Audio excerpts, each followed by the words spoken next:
අද මම කතා කරන්න යන්නේ සාමාන්‍ය නීතිය යටතේ යම් පුද්ගලයෙක්ට කසාද දෙකක් එකපාර බදින්න පුළුවන්ද?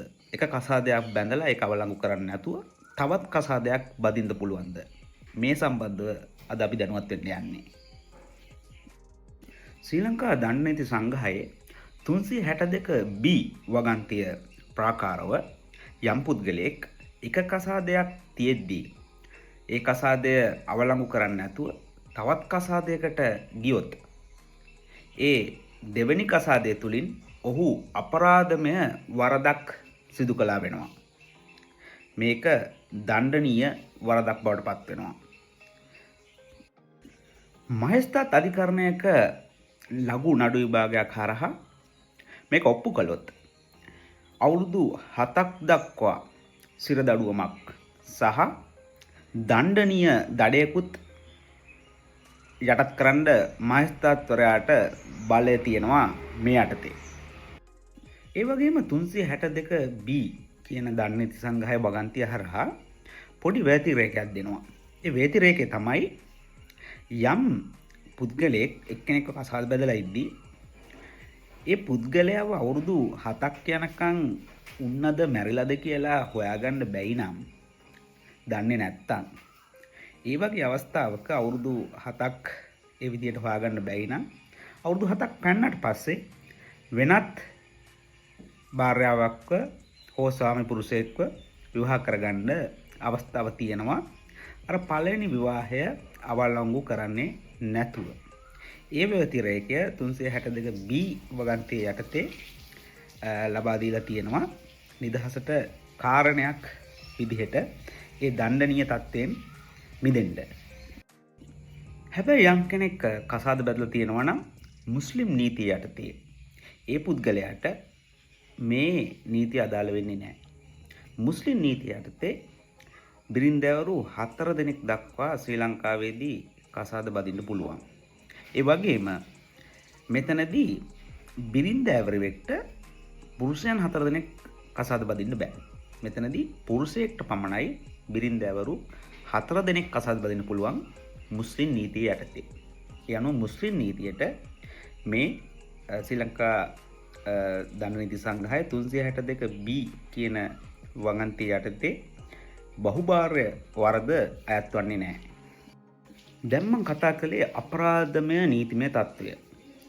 සිවිල් නීතිමය තත්ත්වය ගැන කතා කරද්දී සාමාන්‍ය නීතිය යටතේ යම් පුද්ගලයෙක් විවාහයක් ලියාපදිංචි කරපුවාම ඒ ලියාපදිංචි කරපු විවාහය අවලංගු කරන්නේ නැතුව දෙවෙනි විවාහයකට එම පුද්ගලයා ගියොත් එතනදි වෙන්නේ ඒ දෙවෙනි විවාහය අවලංගු වීමක් වෙනවා ස්වභාවිකවම. හැබැයි මෙතනදී දෙවෙනි විවාහය සිවිල් නීතිමය තත්ත්වයක් යටතේ ස්වභාවිකවම අවලංගු වෙනවා කියලා අපි කිව්වත් සිවිල් අධිකරණයක් හරහා එම දෙවෙනි විවාහය ශුන්‍ය බවට ප්‍රකාශයක් ලබා ගැනීමේ අවශ්‍යතාවයක් තියෙනවා.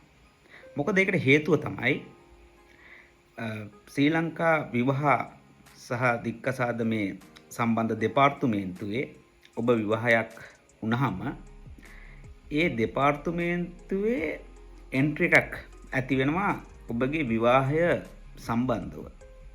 ඒ එන්ට්‍රි එකට අනුව ඔබගේ විවාහය එතන ලියාපදිංචි වෙලා තියෙනවා. ඒ නිසා එම එන්ට්‍රි එක අයින් කරගන්න නම් ඔබ උසාවියෙන් ප්‍රකාශයක් ලබා ගන්න ඕනේ.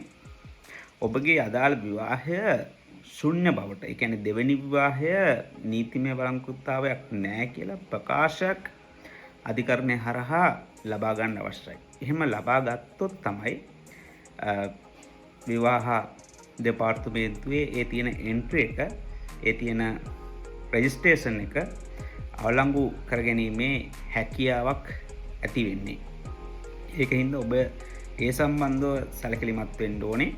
ඔබ යම් හේකින් දැනුවත් හෝ නොදැනුවත්ව සාමාන්‍ය විවාහ නීතිය යටතේ ශ්‍රී ලංකාවේ දෙවෙනි විවාහයකට ඇවිල්ලා තියෙනවා නම්. තව දෙයක් මම එකතු කරන්න කැමතියි. මෙතනදී කෙනෙක් හිතන්න පුළුවන් පළවෙනි විවාහය හැමතිස්සෙම අවලංගු කර ගැනීමක් සිදු කරන්න ඕනේ දෙවෙනි විවාහයට යද්දී. මෙතනදී අපි හිතමු හස්බන්ඩ් වයිෆ් මැරි කරලා ඉන්නවා. මැරි කරලා ඉද්දී වයිෆ් මැරෙනවා. වයිෆ් මැරෙද්දී හස්බන්ඩ් කාලයක් ගිහිල්ලා තව කෙනෙක්ව විවාහ කරගන්නවා. එතනදී අර විවාහය පළවෙනි විවාහය අවලංගු කරගන්න අවශ්‍ය නැහැ අධිකරණයට ගිහිල්ලා. මොකද ඔහුගේ පළවෙනි විවාහයේ බිරිඳ මැරිලා කියන්නේ විවාහය එතනින්ම මරණ දවසේ ඉඳන් අවලංගු වීමක් වෙනවා. ආයේ නැවත සිවිල් අධිකරණයකට ගිහිල්ලා ඒ අවලංගු කරගැනීමේ අවශ්‍යතාවයක් කිසිම වෙලාවක එතනදී නැහැ. මේක ගොඩක් කට්ටිය දන්නේ නැති කාරණයක්. ඒක හින්දා තමයි මට ඔයගොල්ලෝ දැනුවත් කරන්න ඕන උනේ ඒ සම්බන්ධව. මෙතනදී ඔයගොල්ලෝ දැනගන්න ඕන වැදගත්ම දේ තමයි විවාහයක් ඇති වෙලා ඒ විවාහය පවතින කාලේ හස්බන්ඩ් වයිෆ් ජීවත් වෙලා ඉද්දි තමයි තමන්ට විවාහය අවලංගු කරගන්න අවශ්‍ය නම් ශ්‍රී ලංකාවේ බලය තියෙන සිවිල් අධිකරණයකට ගිහිල්ලා එය අවලංගු කර ගැනීමේ අවශ්‍යතාවය පවතින්නේ ඔබට තවත් විවාහයකට යන්න අවශ්‍ය නම්. තවත් විවාහයකට කියන්නේ තවත් පුද්ගලයෙක් සමග වෙනත් පුද්ගලයෙක් සමග විවාහයකට යෑම සඳහා ඔබට අවශ්‍ය නම්.